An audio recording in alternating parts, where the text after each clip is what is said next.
สบายดีพี่น้องมื้อนี้ก็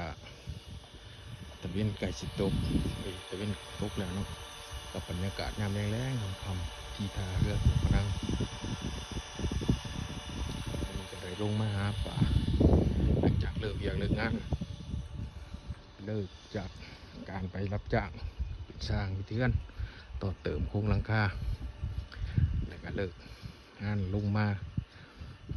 หาจอบเบิ่งเรือสองเบิ่งเรือพอได้สานำสาในเรือกะจะครัวอย่างยังเนี่ยสานำแล้วไปหายาเป็ดยามองที่แช่ไว้ประมาณอยู่นี่กะได้ปลาเพียตัวนึงนี่บัวใหญ่เป็นไดประมาณกิโลหนึ่งได้คือหาแรง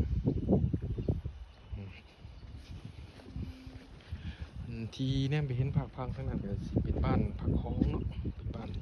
ผักน้ำคลองเอื่นกันแต่ที่รู้จักกันดีว่าบ้านผักคลองอันคืออยู่ภาคคนละภาคหวยกันบ้านผักหวยเนาะอันนี้บ้านผักคลอง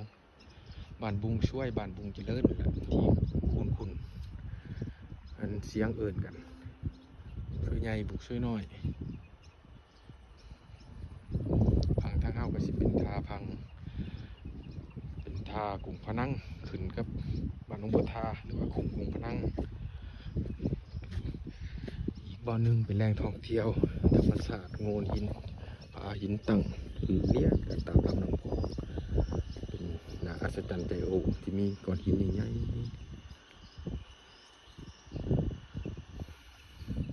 เดี๋ยวคลิปหนาวจะพาเที่ยวตามลำน้ำคลองเนาะหนาวจะพาเที่ยวคลิปนี้เอาสำนีก่อนกับคำแล้ว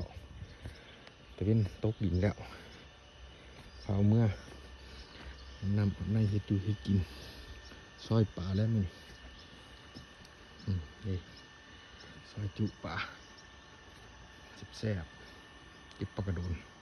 เอาเท่านี้เนาะเก็บปลากระโดนก่อนสบายดีพี่น้อง